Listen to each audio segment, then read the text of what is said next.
Ray J took the stage on Valentine's Day with blood running down his face, a heart monitor strapped to his chest, and a diagnosis that says his heart is barely functioning.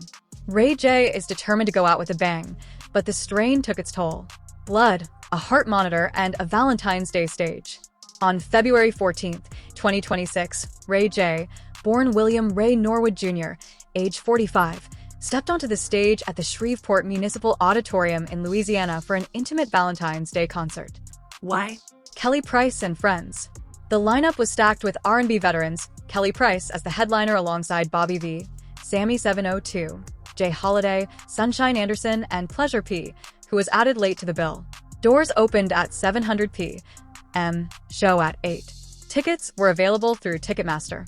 It was promoted as a romantic, soulful night of nonstop R&B hits for couples celebrating the holiday in an intimate auditorium setting, not a massive arena, but a close-quarters venue where fans could feel the energy directly.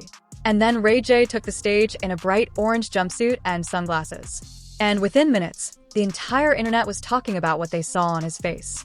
Ray J was one of the key performers on the bill. And from the moment he appeared, the crowd responded with the warmth reserved for an artist whose catalog soundtracked their relationships, their heartbreaks, their Valentine's Days past. Expect classics like One Wish and other R&B staples. That was the promise of the night, and Ray J appeared ready to deliver. He was smiling, moving with confidence, leaning into the intimate energy of the room. But the cameras rolling in the audience captured something that no amount of showmanship could mask. Multiple fan-recorded videos showed a red liquid unmistakably resembling blood dripping from beneath his sunglasses down the right side of his cheek. This was not a brief blink, and you miss it moment. The streak was persistent and visible as he moved across the stage, handed out red roses to women in the front rows, leaned in to chat with audience members, and delivered fan-favorite R&B performances. In at least one clip, he briefly lifted or adjusted his sunglasses, and the liquid appeared to originate directly from the eye area itself. He didn't stop. He didn't wipe it away with urgency. He didn't acknowledge it to the crowd. He kept performing as though nothing was happening, maintaining the same Valentine's Day energy the audience had paid to experience. Then came the second shock of the night. Midway through his set, Ray J unzipped the top of his orange jumpsuit, deliberately exposing his bare chest to the crowd.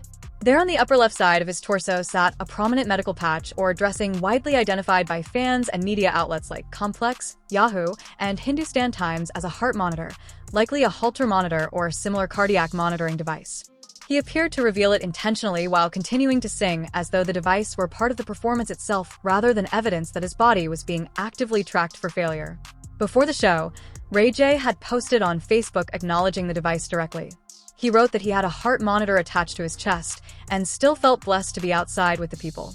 That post read in retrospect functions less as a celebration of resilience and more as a confession, an acknowledgement that this performance was happening against the backdrop of a body in active medical distress. He was telling the world in advance that his heart was being monitored in real time, and he was choosing to perform anyway. The question fans would later ask, and that medical professionals watching the footage would inevitably weigh in on, was whether a man 5 weeks removed from a hospitalization for heart failure should have been on any stage at all, let alone one where he was physically exerting himself for an extended R&B set in front of hundreds of people. The videos went viral within hours, not gradually, but explosively. Millions of views accumulated across Instagram, TikTok X, and YouTube. The reactions split sharply into two camps. The overwhelming majority expressed raw, unfiltered concern. Prayers up for Ray J flooded comment sections and timelines. Hashtags like "Saw" and "Pray for Ray J" trended across platforms. Fans pointed out that a 45-year-old man bleeding from his eye while wearing a cardiac monitor on a public stage was not entertainment. It was a distress signal broadcast to thousands of people in real time. Medical commentators, including nurses participating in live chats, speculated the eye bleeding could indicate cirrhosis, end-stage liver complications, or vascular damage from chronic high blood pressure, though none of that was confirmed by Ray J or his medical team. The second camp questioned whether any of it was real. Some observers suggested the blood was a dramatic stage effect, fake blood, prosthetics, or deliberate theatrical provocation designed to generate exactly the kind of social media explosion it produced. Others labeled it performance art or a health scare flex, arguing that Ray J had a documented history of publicity-generating moments and that the timing felt too cinematic to be coincidental. The skeptics pointed to one critical fact. Ray J did not collapse. He did not need emergency medical attention during or after the show. He finished his full set, appeared energetic and committed throughout, and reportedly told fans afterward that he was perfectly fine with no visible blood remaining on his face. No reports surfaced of him requiring any intervention backstage. He powered through the entire performance as though the red streak on his cheek and the cardiac device on his chest were mere accessories. Props in the theater of Ray J's ongoing reinvention. For those in the skeptic camp, that resilience was itself the evidence. A man with a heart at 25% does not hand out roses and perform R&B ballads for an hour without collapsing. Something they argued did not add up. But the chest patch had no stage effect that was medically real, and it was entirely consistent with everything Ray J had publicly disclosed in the 5 weeks prior.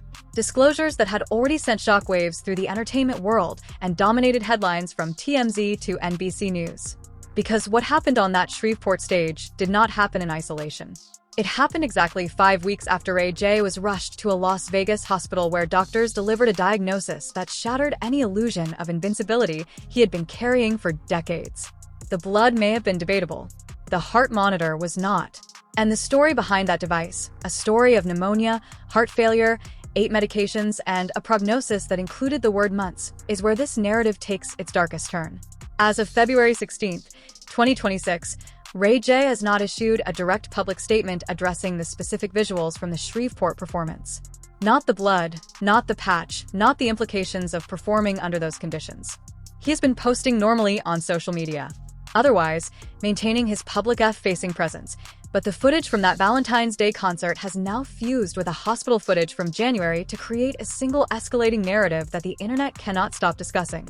Ray J is performing with a failing part bleeding from his eye on a public stage. And the gap between his ambition and his body's capacity appears to be narrowing by the week. 25% and counting. On January 6, 2026, TMZ reported that Ray J had been admitted to a Las Vegas hospital with severe pneumonia and heart pains. He underwent x-rays and an echocardiogram while medical staff assessed the extent of the damage. Footage obtained by TMZ showing him lying in a hospital bed connected to monitors, oxygen lines, and IVs, wearing a blue cap, while doctors conducted cardiac examinations spread rapidly across social media and news outlets, becoming the viral hospital footage that would define the first month of 2026 coverage on Ray J. It was not the first time pneumonia had nearly killed him. In October 2021, he had been hospitalized in Miami for a severe case of non-COVID pneumonia. Forced to share a wing with CO-19 patients due to pandemic-era hospital protocols, and told TMZ at the time that he thought it was over. That earlier episode required oxygen support and an extended recovery period. But the January 2026 hospitalization was categorically different. The pneumonia didn't just attack his lungs this time. It triggered, or more accurately unmasked, a catastrophic heart condition that had been silently building for years beneath the surface of his celebrity lifestyle. In emotional Instagram live videos posted around January 25-28, 2026, Ray J laid bare the full devastating scope of his diagnosis. His heart, he revealed to his followers in real time, was functioning at only 25% capacity. I want to thank everybody for praying for me. I was in a hospital. That admission delivered with an almost casual directness on a live stream sandwiched between business announcements and personal banter was medically staggering. A normal heart's ejection fraction ranges between 55 and 70%.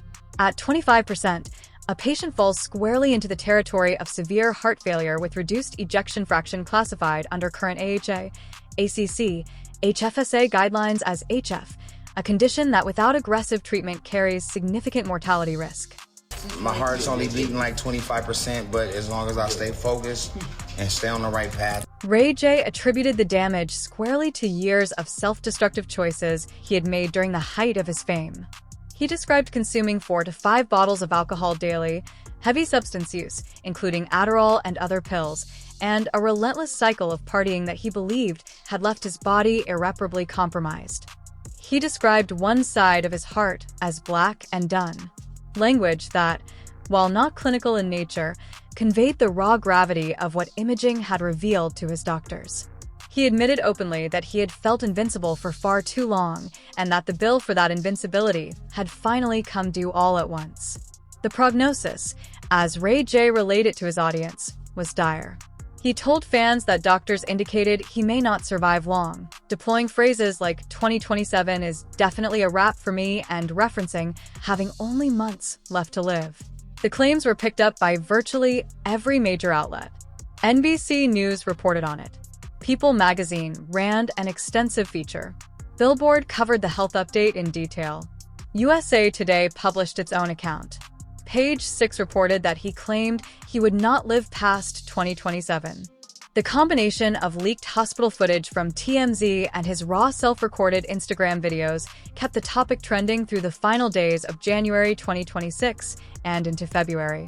In a follow-up TMZ interview on January 29th, Ray J detailed his treatment regimen with unusual specificity. He was on 8 different medications, among them Entresil Valsartan, a first-line RN drug that reduces cardiac strain and is considered the gold standard for HFrEF treatment. Jardiance and Pagloin, an SGLT2 inhibitor originally developed for diabetes, but now recognized as a core pillar of heart failure therapy that dramatically reduces hospitalization and death risk. Liporatavastatin for cholesterol management. 5 additional medications remained unnamed, but contributed to a daily pharmaceutical regimen that reflected the seriousness of his diagnosis. Doctors had placed him on strict bed rest. No alcohol, no smoking, 0 deviation. They were also preparing him for a potential pacemaker or implantable cardioverter defibrillator, a device that prevents sudden cardiac death from arrhythmias in patients with low ejection fraction. With a decision pending a follow-up appointment 2 weeks out, his sister, Brandy Norwood, emerged as the anchor of his support system. Ray J credited her publicly with covering his medical and personal bills for the entirety of 2026, a financial intervention he described with visible emotion during multiple videos. He told viewers that Brandy paid his bills for the rest of the year, calling it crazy in a tone that suggested he still could not fully process the gesture. The siblings have always been close. They collaborated on the 2010 reality show Brandy and Ray J, a family business, and have referenced each other in interviews for decades. But this was different. This was his older sister stepping in because her younger brother's body was shutting down, and the medical costs of keeping it running were beyond what he could manage alone while bedridden. The Los Angeles Times confirmed the sibling support angle, and USA Today reported on the family rallying around him, including his parents, Sonia and Willie Norwood, accompanying him to doctor visits and providing day-to-day care as he navigated the early weeks of his new medical reality. Even in the midst of sharing these life-altering revelations, Ray J could not entirely separate the gravity of his condition from the unfiltered chaos of his personal life.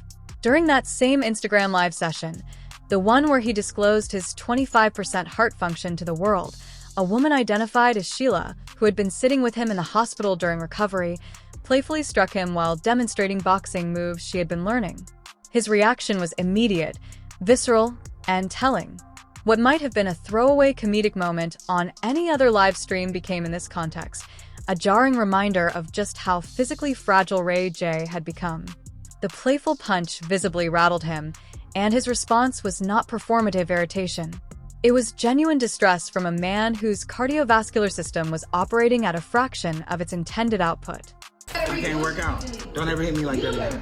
He went on to describe how the impact disrupted his equilibrium and threw off the left side of his thought processing.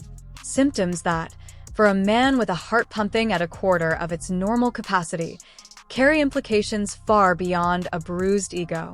Reduced cardiac output can compromise blood flow to the brain, making even minor physical impacts potentially destabilizing in ways a healthy person would never notice. He said he would need to call his doctor, Dr. Gold, in the morning. He mentioned needing to take his pills immediately. The moment passed, the live stream continued, and the business announcements resumed. But for the viewers watching in real time, many of whom had tuned in specifically because of the health revelations, the message was unmistakable. This man's body is not okay, and he knows it. Every playful interaction, every casual physical contact now carries a weight it never did before. The empire, the legacy, and the question nobody wants to ask. To understand why Ray J's health crisis has consumed the internet with the ferocity that it has, you have to understand what Ray J built before his heart started failing. This is not a man fading quietly into obscurity, whose medical struggles are treated as a footnote in a career that already ended. This is a man who has been a fixture in American entertainment for nearly 3 decades, spanning music, television, film, and technology, and who, against virtually every expectation placed on a mid-tier R&B artist from the early 2000s, turned celebrity into a diversified business empire worth tens of millions of dollars. Ray J entered the entertainment industry as a child, appearing in television commercials at age 8 and landing acting roles on The Sinbad Show from 1993 to 1994, with later guest appearances on Washa, His Sister Bry's Show, and Onion One. He grew up in Carson, California, raised by his father, Willie Norwood, a gospel singer, and his mother, Sonia. His older sister is the Grammy-nominated singer and actress Brandy Norwood. His first cousin is Snoop Dogg. The entertainment DNA was inescapable from the beginning. By 1997, at 16 years old, he had released his debut album, Everything You Want, with a single Let It Go, charting in the top 40 on the Billboard Hot 100. His second album, This Ain't a Game, 2001, featuring Wait a Minute with Lil' Kim, debuted at number 21 on the Billboard 200 and established him as a legitimate commercial artist in R&B. The mid-200s turned Ray J from a recognizable name into a mainstream cultural force. One Wish in 2005 peaked at number 11 on the Hot 100, sold over 400,000 copies domestically, and became what many critics and fans would later call a millennial R&B classic. One of those songs that defines an entire era of slow jams and late-night radio. It anchored his album Radiation, which debuted at number 48 on the Billboard 200. Then came Sexy Can I in 2008 with Young Bird, his highest charting single, peaking at number 3 on the Hot 100 and earning double platinum certification. That track drove All I Feel to debut at number 7 on the Billboard 200, his best album chart position, while topping independent and R&B charts simultaneously, 5 studio albums total, a catalog of hits that still generates streaming royalties decades after release. He also founded his own label, Knockout Entertainment, around 2004-2005, giving him a measure of independence that many of his peers never achieved. His pivot to reality television in 2009 with For the Love of Ray J expanded his cultural footprint beyond music and into the realm of personality-driven entertainment. He followed it with Brandy and Ray J, a family business, in 2010, and went on to appear on Love and Hip Hop, Hollywood, and UK Celebrity Big Brother in 2017. These shows maintained his visibility, kept him relevant in pop culture conversations, and ensured that new generations of audiences knew his name, even if they had never heard One Wish on the radio. Then came the entrepreneurial chapter that defied every assumption about what an R&B reality TV star could accomplish in tech. Ray J co-founded Raycon in 2017 through his company, Rayronics, a direct-to-consumer audio brand specializing in wireless earbuds and headphones. The company hit $10 million in sales within its first year, scaled rapidly to tens of millions annually, and reportedly accumulated over $300 million in cumulative revenue, according to various reports and interviews. He also launched Scooter Bike, an electric scooter line he sold in a multi-million-dollar deal to Canadian firm Loopshare in 2019. His estimated net worth sits around $14 million, with some sources citing figures as high as $20 million. The man who entered the public consciousness as Bry's little brother and a smooth-voiced R&B crooner had quietly constructed a business portfolio that dwarfed most of his musical contemporaries. And now at 45, that entire portfolio, the music, the shows, the companies, the wealth exists alongside a heart that functions at a quarter of its intended capacity. I was about to literally shout out to Sheila holding me down in the hospital.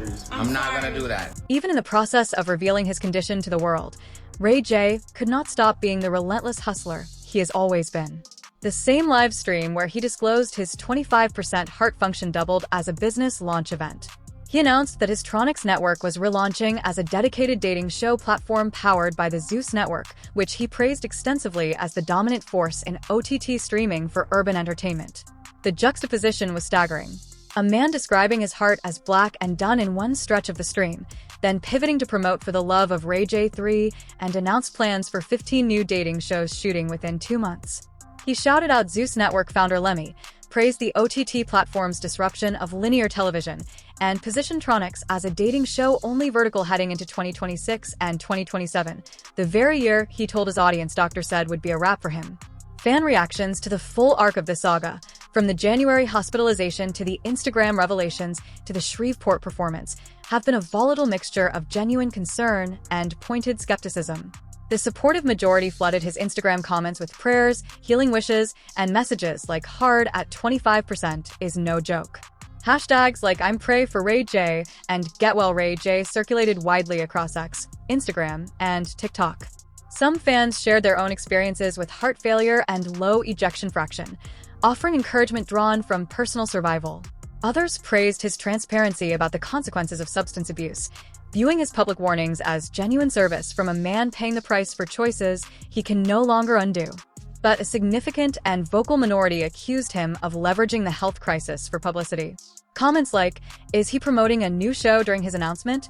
and characterizations of the entire saga as a sympathy ploy gained traction in tabloid coverage, viral reposts, and social media threads. Some skeptics tied the timing to Ray J's ongoing custody battles and personal legal entanglements, suggesting the health revelations were strategically deployed for public sympathy at a convenient moment.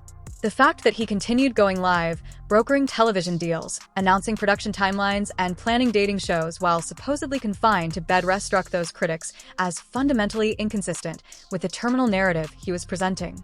The Los Angeles Times and Rolling Stone covered the story with the weight it warranted, a major entertainer publicly confronting mortality in real time. Vibe reported on his deteriorating heart health claims in extensive detail. No official family statements or doctor releases have contradicted his account. Bryce documented financial intervention, the TMZ hospital footage, the prescribed medication regimen, and the visible heart monitor on that Shreveport stage all converge on the same conclusion. Whatever the full truth is, Ray J's health crisis is not fabricated. You said she speak Farsi every time I'm in it. You're amazing. I'm gonna go upstairs and heal. That final line from the live stream, "I'm going to go upstairs and heal," may be the most unguarded, honest statement Ray J has offered through all of this. Not the business announcements, not the dating show promotional pitches, not the shout-outs to networks, or the playful exchanges that veered into medical emergencies. Just a man at the end of a long broadcast, quietly acknowledging that his body needs what his relentless ambition has never been willing to grant it: time to rest and permission to stop. As of February 16, 2026, Ray J remains in a state of active, managed medical crisis. He is on 8 medications targeting heart failure, cholesterol, and cardiac protection. He is facing a potential surgical decision regarding a pacemaker or implantable defibrillator. He performed a full concert with visible blood and a heart monitor. 5 weeks after being told his heart barely functions, no official medical update has been released beyond his self-reported accounts and the TMZ interviews that corroborated them. His family, led by Bry's financial support and his parents' presence at medical appointments, continues to surround him. Fans continue to post prayers. The question that hangs over every article, every reaction video, every comment section, and every viral clip is the one embedded in the title itself. Is it really over for Ray J? The medical literature says a 25% ejection fraction is survivable, treatable, even potentially reversible with strict medication adherence, comprehensive lifestyle transformation, and vigilant cardiac monitoring over months and years. But the man who wore the heart monitor on a Valentine's Day stage in Shreveport, who bled from his eye in front of a live audience and finished the show, who announced a slate of dating shows while describing his own death timeline, that man is not resting. And the distance between what his doctors have prescribed and what Ray J is actually willing to do may be the only variable that determines how this story ends. Thanks for watching. Check out other cards on the screen.